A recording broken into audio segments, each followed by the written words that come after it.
సభాధ్యక్షుడు విజయ్, అనిత, వేదిక మీద ఉన్న పెద్దలు హరగోపాల్ సార్, జెస్సె చంద్రకుమార్ సార్, కృష్ణన్న, విమలక్క, మా మిత్రుడు నాగేశ్వర్, రామకృష్ణన్న, అందరికీ పేరు పేరున వందనాలు తెలియజేస్తూ, నేను ఆలస్యంగా వచ్చి మొదటి అవకాశం తీసుకుంటున్నందుకు నన్ను క్షమించండి. ఎందుకంటే రేపు 10 గంటలకి ట్యాగూర్ ఆడిటోరియంలో 1500 మంది మేధావులతో సభ పెట్టబోతున్నాం. నేను ఆ ఏర్పాట్లలో ఉన్నా. నేను విమలక్క ఇడికి రాకపోతే కొడుతుంది అనే భయంతో ఇడికి వచ్చాను. నేను ఆమె మొదలే చెప్పింది, నీవు ఈ సభకు రాకపోతే నేను రేపు అక్కడికి రాను అన్నది ఆమె.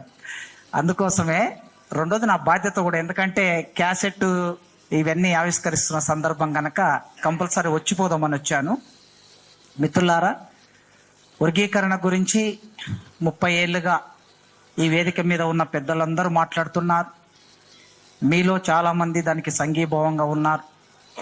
ఆ ఉద్యమానికి అండదండలుగా వివిధ సందర్భాల్లో ఆ నేపథ్యంలో జరిగిన అనేక సంవాదాలు, చర్చలు, నిందలు ఇవన్నీ చరిత్రలో భాగమయ్యాయి.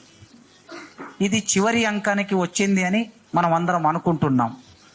నేరుగా సుప్రీంకోర్టే జోక్యం చేసుకున్నది గనక ఒక తీర్పు ఇచ్చింది. ఆ తీర్పు రాజ్యాంగబద్ధంగా ఏ సమస్య అయితే ఉంది అని గతంలో సుప్రీంకోర్టు అన్నదో ఆ సమస్య ఏమీ లేదు. దీన్ని రాష్ట్ర ప్రభుత్వాలు అన్ని సామాజిక వర్గాలకి సమన్యాయం చేకూర్చే విధంగా వర్గీకరణ చేసుకోవచ్చు ఎస్సీ రిజర్వేషన్ను అని సుప్రీంకోర్టు స్పష్టంగా తీర్పిచ్చింది. తీర్పిచ్చిన సందర్భంలో ఇది చివరి అంకం అనుకుంటున్నాం. అందుకే మేము రేపు మేధావుల సభలో కూడా ఎస్సీ రిజర్వేషన్ వర్గీకరణ అమలుకై మేధావుల సంఘీభావ సభ అని పెట్టాం.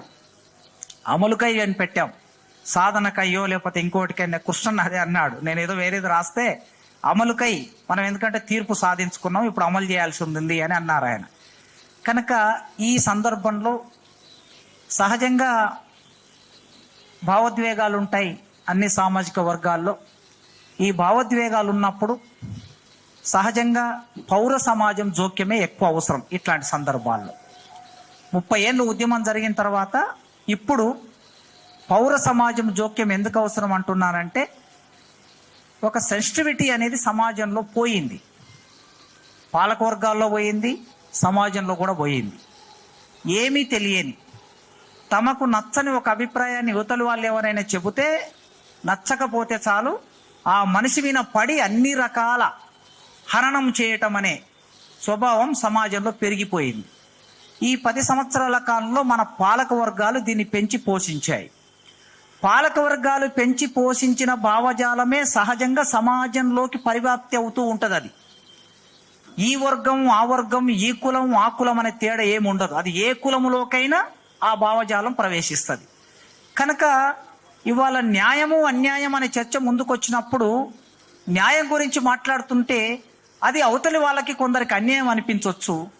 అనిపించినప్పుడు సంవాదంలోకి దిగాలి.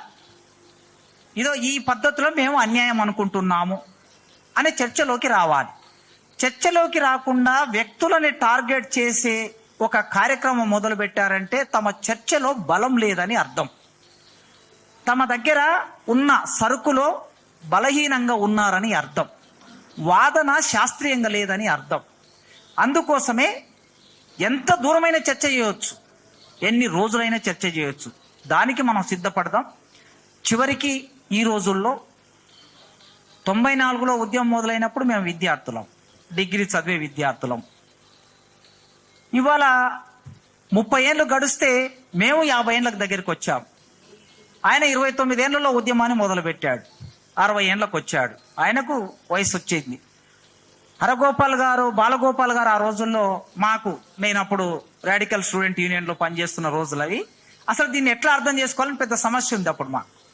ఉన్నప్పుడు ఆయననే స్వయంగా మేము ఒక 10 మంది ఒక దగ్గర కూర్చుంటే మా నాయకుడు వీరస్వామి ఉండే, సార్ వాళ్ళ స్టూడెంట్, రాడికల్ స్టూడెంట్ యూనియన్కి అధ్యక్షుడు వీరస్వామి, సెంట్రల్ యూనివర్సిటీ. మమ్మల్ని కూర్చోబెట్టి ఒక క్లాస్ చెప్పారు బాలగోపాల్ గారు. రిజర్వేషన్లను ఎట్లా అర్థం చేసుకున్నాం, 85లో ఈ సమస్య వచ్చినప్పుడు, 90లో మండల కమిషన్ వచ్చినప్పుడు ఎట్లా అర్థం చేసుకున్నాం, ఇప్పుడు వర్గీకరణ వచ్చినప్పుడు ఎట్లా అర్థం చేసుకోవాలని ఒక 3-4 గంటల క్లాస్ చెప్పాడు ఆయన. అప్పుడు మేమందరం అర్థం చేసుకొని వర్గీకరణ ఉద్యమంలో భాగమయ్యాం. ఒక సందర్భంలో ఒక వర్గం ఒక డిమాండ్ పెట్టినప్పుడు బాధితుల మీదే బండలేస్తారని PDS విజృంభణ పేరు మీద ఒక బుక్ ఉంది. ఎవరైనా ఎక్కడైనా అందుబాటులో ఉంటే దాన్ని దొరికే పట్టుకొని చదవండి. మా రోజు వీరన్న వీళ్ళందరూ కలిసి వేశారు, బాధితుల మీదే బండలేస్తారా అనేది.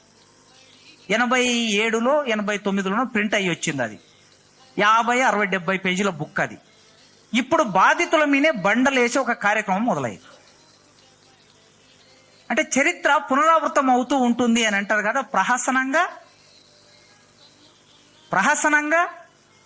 ఒక్కొక్కసారి హాస్యాస్పదంగా కూడా పునరావృతం అవుతూ ఉంటుంది, క్రూరంగా కూడా పునరావృతం అవుతూ ఉంటుంది చరిత్ర. అందుకే ఆ రోజు రిజర్వేషన్లు కావాలని అడిగిన వాళ్ళ మీద ఎట్లయితే బండలేశారో, మళ్ళీ తిరిగి వాళ్ళ ఆ రిజర్వేషన్లు అడిగిన వాళ్ళు విత్ ఇన్ ద రిజర్వేషన్లో ఉపవర్గం రిజర్వేషన్లు అడిగితే, తమ న్యాయం అడిగితే కూడా అట్లే బండలేసే ఒక సందర్భం ఇప్పుడు వచ్చింది గనక,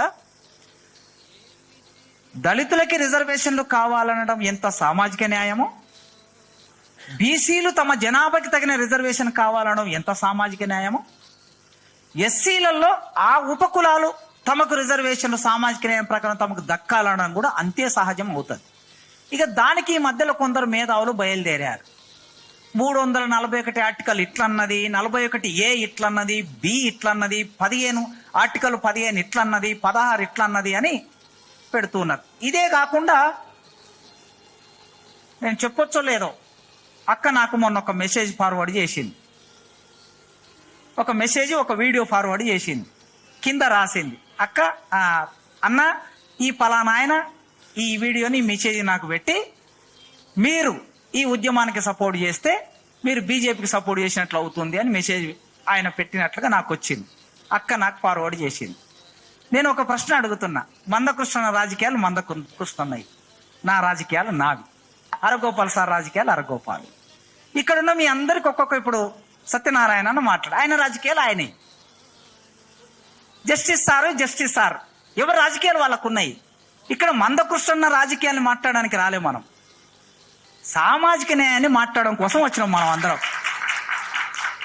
ఆనాడు మండల్ కమిషన్ ఎత్తినెత్తుకుంటే శరద్ పవార్ రాజకీయం మాట్లాడడానికి, శరద్ యాదవ్ రాజకీయం మాట్లాడడానికి, లల్లు ప్రసాద్ యాదవ్ రాజకీయం మాట్లాడడానికి మనం సపోర్ట్ చేశామా? కాదు కదా. సామాజిక న్యాయం కోసం సపోర్ట్ చేశాం మనం.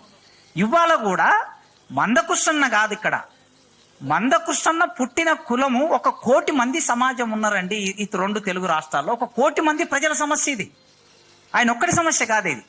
ఈ 1 కోటి మంది ప్రజలు రోడ్డు మీదకి వచ్చినప్పుడు, ఆందోళన ఉన్నప్పుడు మనం ఏం చేస్తామనేది క్వశ్చన్.